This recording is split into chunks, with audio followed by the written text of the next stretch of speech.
क्योंकि एक परमाणु बम का हमला हमें कितने साल पीछे कर देगा, इसका अंदाजा हम नहीं लगा सकते। लेकिन भारत से उठने वाली एक नई विचारधारा इस घातक वातावरण को समाप्त कर देगी। क्योंकि यहां ये लड़ाई जो अभी तक संसाधनों की लड़ाई है, ये धर्म की लड़ाई बनेगी और धर्म की लड़ाई फिर करबला की लड़ाई में तब्दील होगी। भारत ही नहीं, पूरे विश्व के लोग उस विचारधारा से प्रभावित होंगे।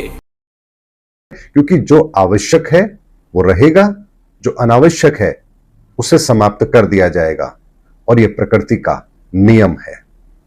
जैसे एक वृक्ष अपनी आयु जब पूर्ण कर लेता है तो उसके पश्चात ना उसकी जड़ें काम करती हैं और ना ही वो अपने आप को जीवित रख पाता है और धीरे धीरे वो सूख करके गिर जाता है।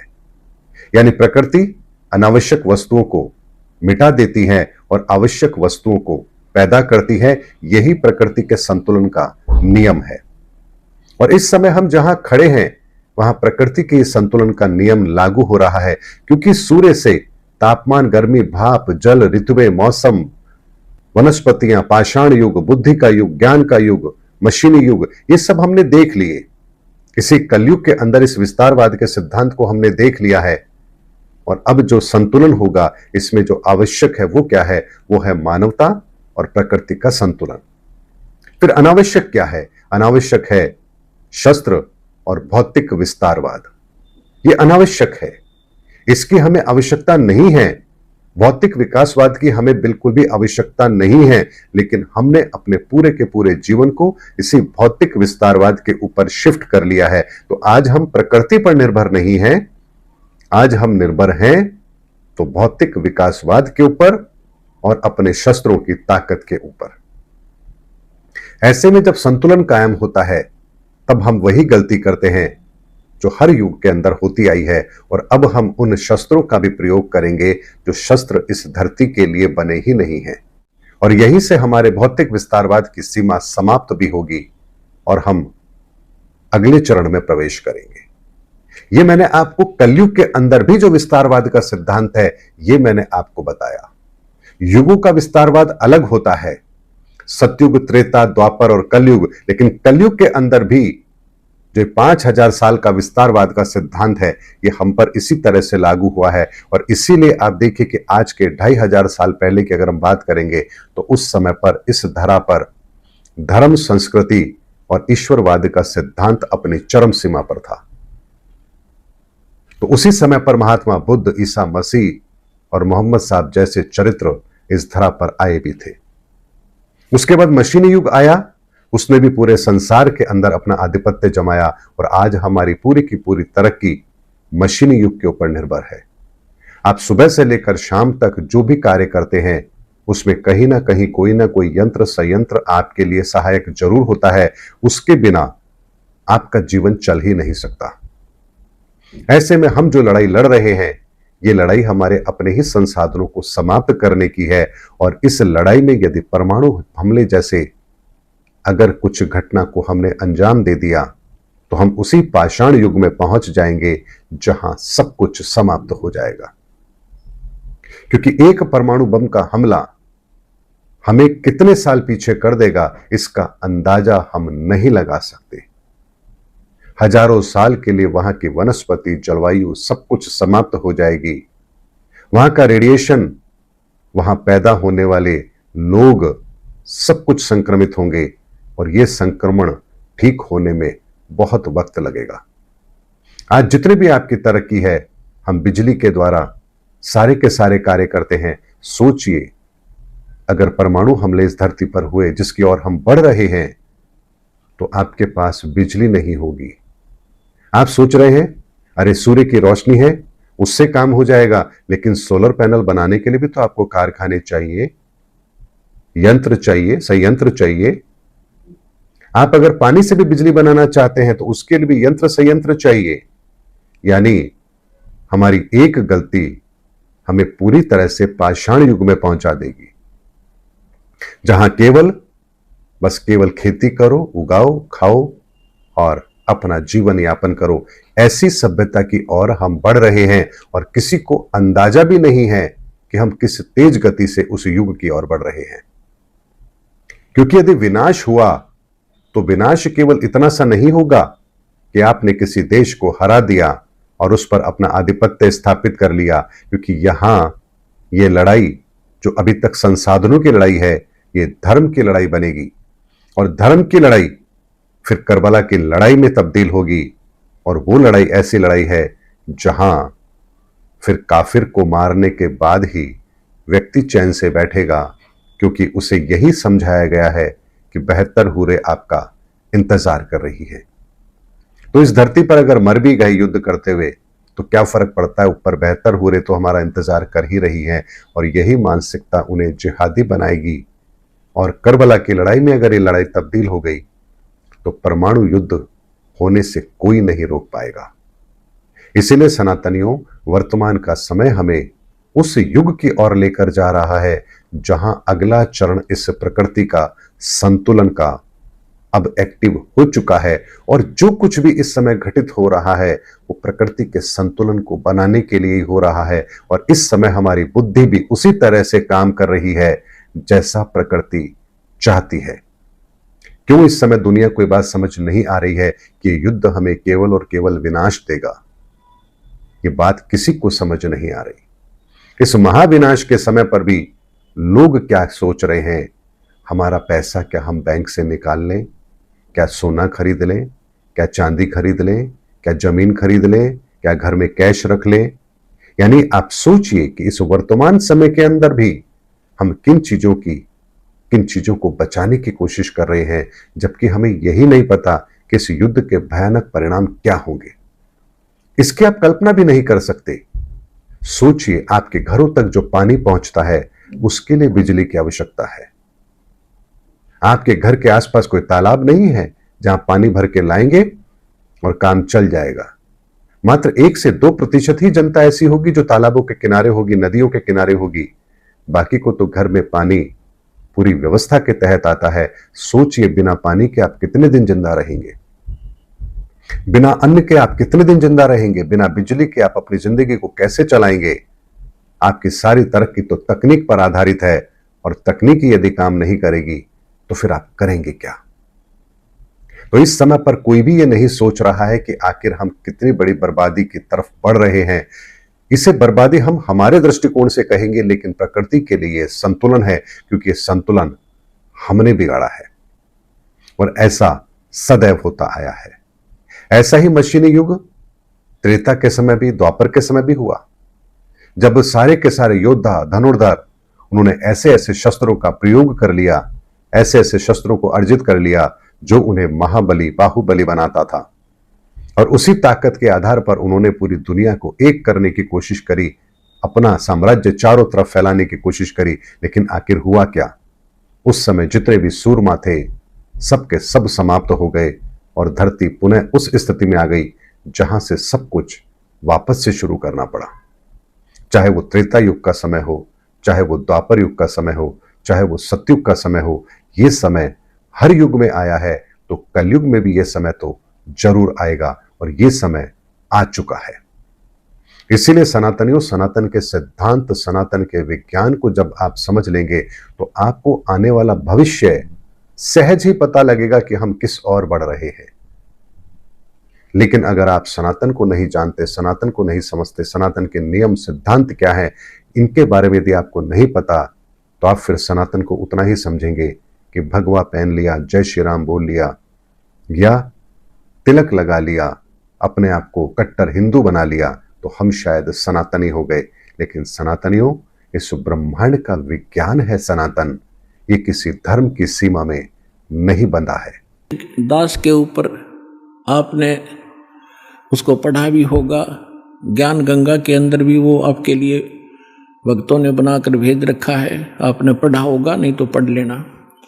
उन्होंने टू दी पॉइंट बता रखा है सारा का सारा। और आज कल एक भक्त ने किसी पत्रिका में छपी हुई एक किसी भविष्य वक्ता को बहन हुई है, उसकी एक वाणी यहाँ देकर गया, क्योंकि आज तो भगत हमारे पारखू हो गए, विद्वान हो गए, तुरंत समझ जाते हैं कि ये वाणी किसके लिए बोली जा रही है। तो यहाँ देकर गए, उसको कल हमने देखा। और आज आपके रूबरू कर रहे हैं, जिसके अंदर कमाल कर रखा है। यह पत्रिका जो दास आपको दिखा रहा है, ये केवल 2 पेज देकर गया कोई भक्त, यहाँ किसी भक्त को इसमें पत्रिका का नाम नहीं है, लेकिन इसमें वाणी जो लिखी है यह कमाल की है। देखिएगा, यथार्थ है। इसका फिर भक्तों ने इस YouTube पर भी खोजा है, जो ज्यों का त्यों पाया है। देखिएगा, अब आपको पढ़कर सुनाएंगे। एक फ्लोरेंस नाम की भविष्य वक्ता हुई है अमेरिका में, और उसने इस दास के बारे में, एक महापुरुष के बारे में, ये तो आप कहने की जरूरत नहीं, बार बार कहना अच्छा भी ना लगता, आप पे पता लग जाएगा सब सारे लक्षणों को जब आपके रूबरू किया जाएगा। इसने कहा कि ये देखिएगा, विश्व प्रसिद्ध भविष्य वक्ता फ्लोरेंस ने भविष्यवाणी की है कि तीसरा विश्व युद्ध नहीं होगा, वह भारत के प्रयासों से टल जाएगा। एक दिव्य महापुरुष की विचारधारा से भारत में एक आध्यात्मिक लोग सत्ता में आएंगे। उस महापुरुष के अनुयायी उनकी इस नई विचारधारा को विश्व में फैलाएंगे। भारत ही नहीं, पूरे विश्व के लोग उस विचारधारा से प्रभावित होंगे। भविष्य वक्ता फ्लोरेंस की महत्वपूर्ण वाणियाँ।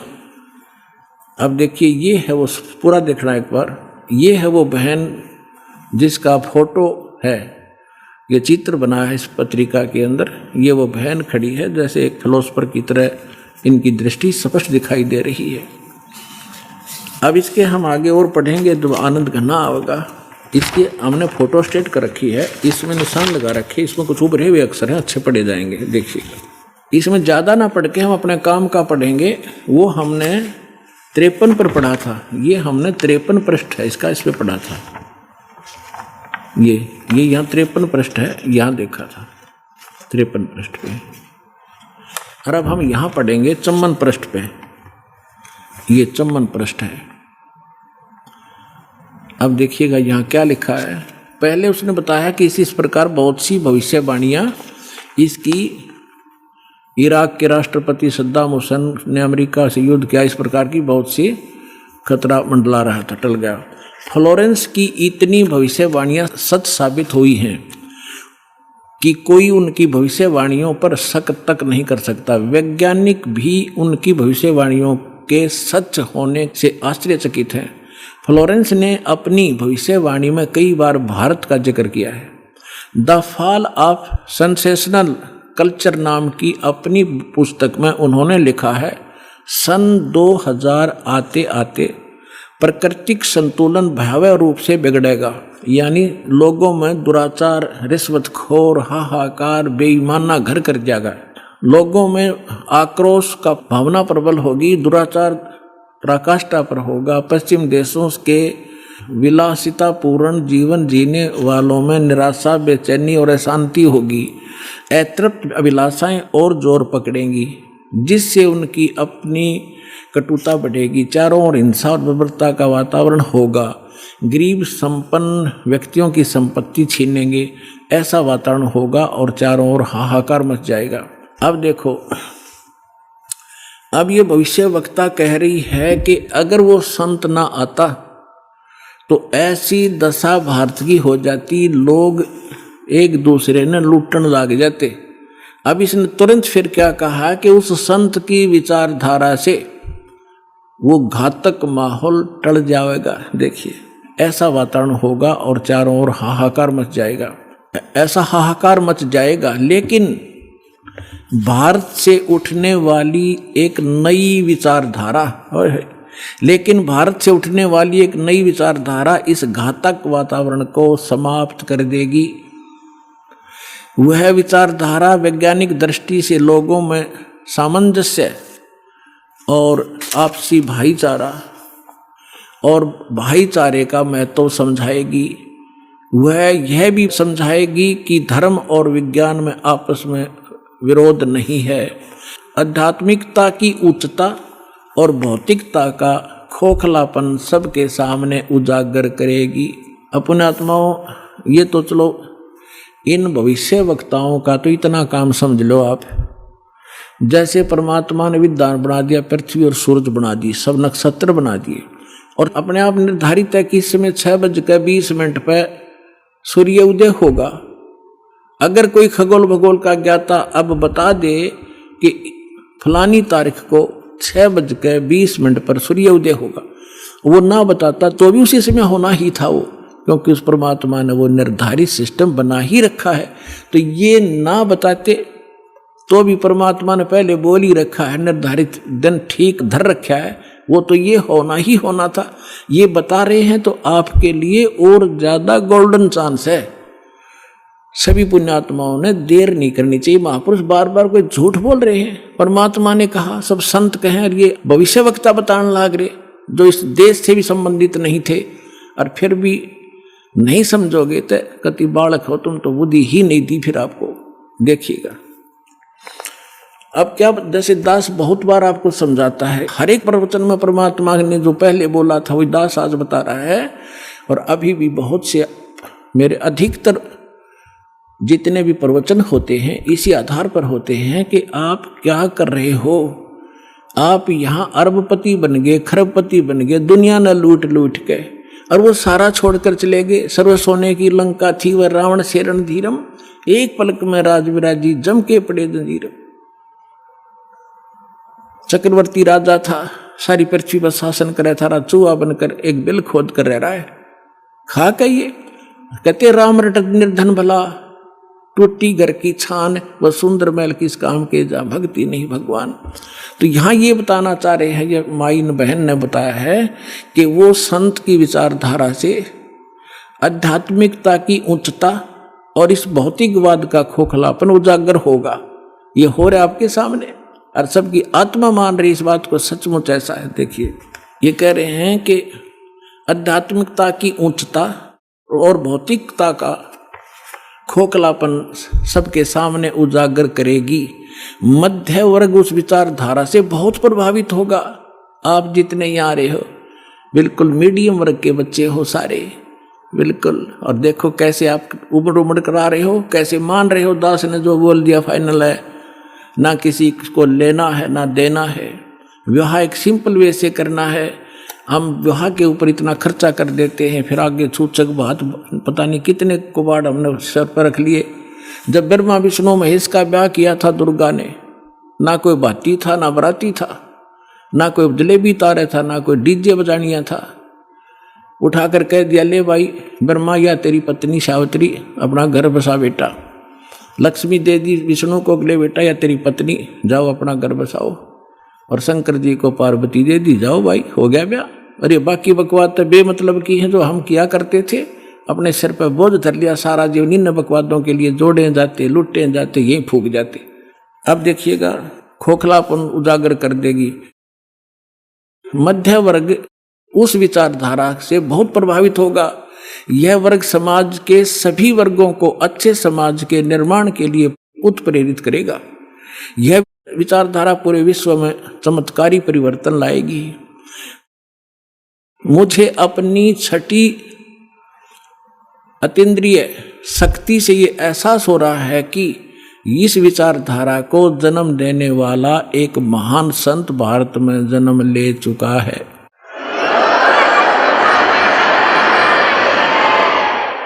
ये देखिएगा यहाँ लिखा है कि एक पत्रकार ने 1964 में फ्लोरेंस से पूछा था और 1980 की शुरुआत तक व्यापक उथलपुथल 80-89 के बाद ऐसे भूकंप आएंगे कि न्यू जर्सी का कुछ हिस्सा तथा यूरोप और एशिया के कई देशों के स्थानों पर भूकंप से विदीर्ण हो जाएंगे, कुछ जलमग्न हो जाएंगे। तृतीय विश्व युद्ध का आतंक सबके दिमाग में बैठ जाएगा। वे इस युद्ध की तैयारी कर लेंगे, लेकिन भारतीय राजनेता नहीं, संत की तरफ से शिकार है, तीसरे युद्ध से वो समाप्त कर रहे। तो 1964 तक यह जीवे थी। 1964 में तो ये युवा थी जो बता रही थी, 10, 20, 30 वर्ष और भी रहेगी, 94-95 तक यह जीवे थी। तो इसने उस समय बता दिया था, 1964 में भी इसने बता दिया था कि उसका जन्म हो चुका है। और उसको दृष्टि आगे की जो वर्तमान का जो दास की स्थिति थी अब की है वो भी दिखाई देती। देखिएगा, मुझे अपनी छठी अंतीन्द्रिय यानी अंदर के आभास से शक्ति से ये एहसास हो रहा है कि इस विचारधारा को जन्म देने वाला वह महान संत भारत में जन्म ले चुका है। उस संत के ओजस्वी व्यक्तित्व का प्रभाव सबको चमत्कृत करेगा। उसकी विचारधारा अध्यात्म के कम होते जा रहे प्रभाव को फिर से नई स्फूर्ति देगी। चारों ओर आध्यात्मिक वातावरण होगा। ओए होए, दास बार बार कहता रहा है कि यदि परमात्मा इस दास के माध्यम से फिर से अपनी यथार्थ भक्ति नहीं प्रारंभ करते तो आने वाले 50 वर्ष के बाद हिंदुस्तान में कोई राम कहानियां नहीं पाओ, ऐसी हाहाकार मच जाती है। तो इसमें यही कहा है कि वो फिर गिरते हुए अध्यात्म सत्र को फिर से उभारेगा, इसका ये भावार्थ है। उस संत के ओजस्वी व्यक्तित्व का प्रभाव सबको चमत्कृत करेगा। उसकी विचारधारा अध्यात्म के कम होते जा रहे प्रभाव को फिर से नई स्फूर्ति देगा। चारों ओर आध्यात्मिक वातावरण होगा। संत की विचारधारा से प्रभावित लोग विश्व के कल्याण के लिए पश्चिम की ओर चलेंगे। धीरे धीरे एशिया, यूरोप, अमेरिका पर पूरी तरह छा जाएंगे। उस संत की विचारधारा से पूरा विश्व प्रभावित होगा। उनके चरण चिन्हों पर चलेगा। पश्चिमी देश के लोग उन्हें पश्चिमी देश के लोग अमेरिका, इंग्लैंड आदि उन्हें ईसा, मुसलमान उन्हें एक सच्चा रहनुमा और एशिया के लोग उन्हें भगवान का अवतार मानेंगे। उस महासंत की विचारधारा से बौद्धिक क्रांति आएगी। बौद्धिक माने अच्छी बुद्धिमान लोग उसके साथ होंगे। देखो, बुद्धिजीवियों की मान्यताएं बदलेंगी। जो ये अंग्रेज पाके बैठे बड़े बड़े अफसर कहते हैं नवी सोचने पर विवश होना पड़ेगा कि तुम कर क्या रहे हो, करना क्या चाहिए था। बुद्धिजीवियों की मान्यताएं बदलेंगी, उनमें ईश्वर के प्रति श्रद्धा और विश्वास की कोपलें फूटेंगी। फ्लोरेंस के अनुसार वह संत भारत में जन्म ले चुके हैं। वह इस संत से काफी प्रभावित थी। अपनी एक दूसरी पुस्तक golden light of new era में भी उन्होंने लिखा है कि जब मैं ध्यान लगाती हूँ तो अक्सर एक संत को देखती हूँ, गौर वर्ण के यानी गोरे वर्ण के। उस संत के ललाट पर गजब के तेज होता है। उनके ललाट पर आकाश से एक नक्षत्र के प्रकाश की किरणें निरंतर बरसती रहती है। ओए अपने आत्माओं, आप देखिएगा ये इस तरह आती हैं ये जैसे परमात्मा बैठे हैं सतलोक में, वहां से इस दास के ऊपर ये ऐसी अपनी किरण बरसा रहे हैं। यहाँ से आकाश से आ रही है और दास के ऊपर परमात्मा की शक्ति निरंतर चल रही है। उसी से आगे आपको कनेक्शन दिया जा रहा है। अब उसी को ये बहन बता रही है फ्लोरेंस अपनी दिव्य दृष्टि से देख करके उसके ऊपर माथे पर यानी उसके सिर पर ऊपर से आकाश से नक्षत्रों से एक लाइट निरंतर आ रही है जो उसके माथे पर बरस रही है और वही शक्ति आगे आप में जा रही है। देखिएगा, जब मैं ध्यान लगाती हूं तो अक्सर उस एक संत को देखती हूं गौर वर्ण के। अब देखो यहां थोड़ा सा लिखना भूल गया, फिर इन भक्तों ने अपना ने एक बुक इसने बताई है। देखिएगा, एक दूसरी पुस्तक golden light of new era, ये एक बुक है। इस बुक के आधार से भक्तों ने एक वेबसाइट से निकाला है, वेबसाइट से इसकी इंग्लिश में है उसकी वाणी, वो इस प्रकार देखिएगा, यही है। I can clearly visually A golden era divine, वो कहती है मैं देखती रहती हूँ। यहाँ देखना, यहाँ पर है जो हिंदी उसने किया वो यहाँ से है। When I enter great flights of meditation I visualise, मैं देखती हूँ। ये क्या कहती है बहन कि जब मैं ध्यान की गहन ऊंचाइयों को छूती हूँ, यानी जब मैं ऊपर उड़ती हूँ ध्यान से, तो मैं क्या देखती हूँ। देखिएगा, when I enter great flights of meditation I visualise such a great sant who is fair skinned, यानी फेयर स्किन्ड माने साफ वर्ण का, गौर वर्ण का, विद व्हाइट हेयर, उसके बाल सफेद हैं, white hair, and without a beard and moustaches, वो बिना दाढ़ी मूछ का है।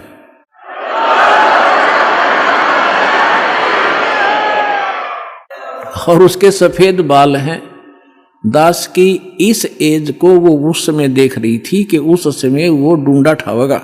अब उसी का अंश इसने यहाँ थोड़ा सा कम अनुवाद कर पाया, ये भूल गया होगा।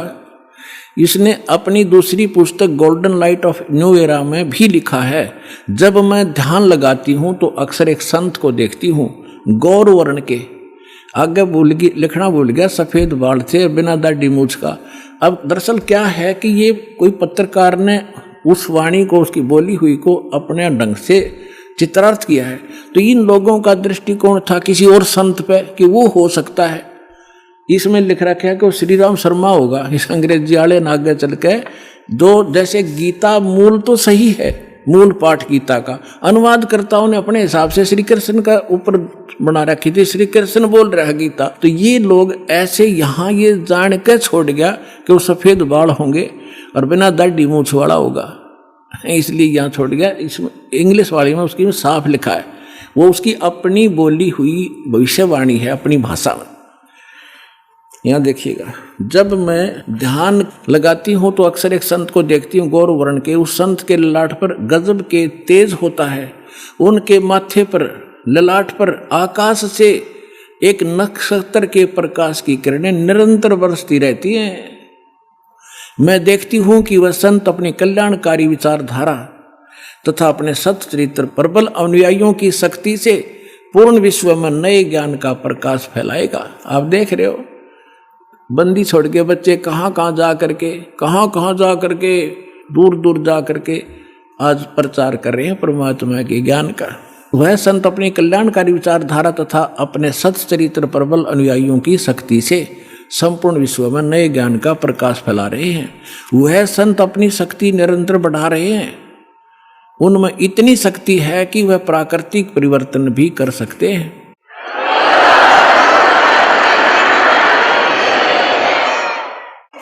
वह अपना कार्य वैज्ञानिक ढंग से करेंगे।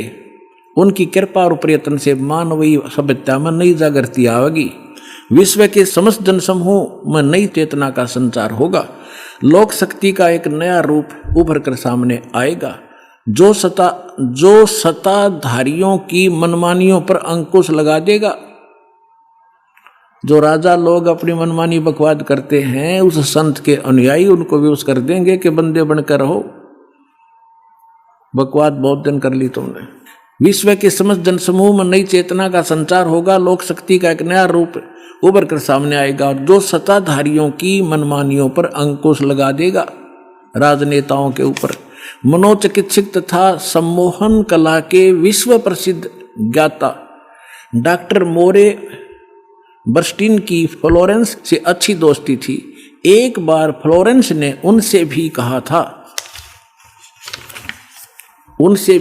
था कि डॉक्टर, वह समय बड़ी तेजी से निकट आ रहा है जब सत्ता लोलुप्त राजनेताओं की अपेक्षा आप जैसे समाज सेवकों की बातें अधिक ध्यान से सुनेगा। 21वीं सदी के आते आते एक नई विचारधारा पूरे विश्व को प्रभावित करेगी। हर राष्ट्र में सचित्र धार्मिक लोगों का संगठन लोगों के दिमाग में बैठी गलत मान्यताओं को बदल देगा। यह विचारधारा भारत से प्रस्फुटित होगी, भारत से चलेगी और विश्व के पूरे देशों में फैलेगी। मैं उस पवित्र स्थान पर एक प्रचंड तपस्वी को देख रही हूँ, जिसका तेज बड़ी तेजी से फैल रहा है। मनुष्य में सोए देवताओं को जगाने तथा धरती को स्वर्ग जैसा बनाने के लिए वह संत दिन रात प्रयत्न कर रहे हैं। एक पत्रकार ने 1964 में फ्लोरेंस से पूछा था कि क्या वह दुनिया का भविष्य बता सकती है। फ्लोरेंस ने इसके बाद जवाब में कहा था 1980 में ये होगा, 1990 में ये होगा, सारा कुछ बताया था। ठीक, आगे क्या बताया है कि तीसरा विश्व युद्ध के शुरू होने तक भारत के शासन की बागडोर, ये कहते हैं कि विश्व युद्ध का आतंक सबके दिमाग में बैठ जाएगा और भारतीय राजनेता अपने प्रभाव और बुद्धि से तीसरे विश्व युद्ध को टालने में सफल हो जाएंगे। तीसरे विश्व युद्ध के शुरू होने तक भारत के शासन की बागडोर आध्यात्मिक वृत्ति के लोगों के हाथ में होगी, इसलिए उनके प्रभाव से विश्व युद्ध टलेगा। वे शासक एक महान संत के ओजस्वी तथा क्रांतिकारी विचारधारा से प्रभावित होंगे। वे उस संत के प्रति उसी तरह समर्पित होंगे जैसे वाशिंगटन स्वतंत्रता एवं मानवता के प्रति समर्पित थे। न्यू जर्सी की रहने वाली, न्यू जर्सी कोई शहर है अमेरिका में, न्यू जर्सी की रहने वाली फ्लोरेंस सचमुच एक विलक्षण महिला थी। एक बार नोबेल नामक एक व्यक्ति ने, इसने ये बताना चाहा, पत्रकार ने दिखाना चाहा है कि एक पत्रकार था अमेरिका का और वो इसका इंटरव्यू ले रहा था और वो इंटरव्यू टीवी पर चला रखा था डायरेक्ट लाइव। ये पूछ रहा कि तो आप एक संत के बारे में तो बहुत बता रही हो, लेकिन मेरे बारे में बताओ कुछ। जो प्रकरण इतना ही जिसमें ना पढ़ के मैं वैसे बता दूं, जल्दी निमट जाएगी बात। तो फ्लोरेंस ने कहा कि तेरे विषय बताऊं। उसका दायां हाथ पकड़ा और उसने कहा कि आप जो है किसी दूसरे राज्य में भी प्रचार प्रसार करेगा। तो वो कह रहा था, उसने इसमें लिखा है कि मैं उससे कह रहा था कि तू भला मजाक कर रही है मेरे साथ। अगर इस इंटरव्यू को मेरी महकमे वाले सुन रहे होंगे, मेरे बॉस, तो मुझे नौकरी से निकाल देंगे। दूसरे में प्रसार तो नहीं होगा पर मैं नौकरी से जाता रहूँगा। तू क्या मजाक कर रही है। उसी समय मेरे हेड ऑफिस से टेलीफोन आया और मेरे लिए ही था, मैंने उठाया। मेरा बॉस कह रहा था कि मैं तुम्हारा इंटरव्यू देख रहा हूँ, मैं हैरान हूँ कि हमने निश्चय कर लिया है आपको न्यूयॉर्क के अंदर प्रचार प्रसार के लिए भेजना है। कल ही इसका डिक्लेयर करेंगे, फाइनल हो चुका है। मैं हैरान हूं, तुम्हारा इंटरव्यू मैं सुन रहा हूं कि इस फ्लोरेंस को कैसे पता चला और आप जल्दी आ जाइए, आपको वहां भेज रहे। तो ये कहने का तात्पर्य है, वो इंटरव्यू लेने वाला ये कह रहा है उसकी इतनी सटीक भविष्यवाणी थी, तो वही कह रही है जो संत के बारे में उसकी झूठी नहीं हो सकती।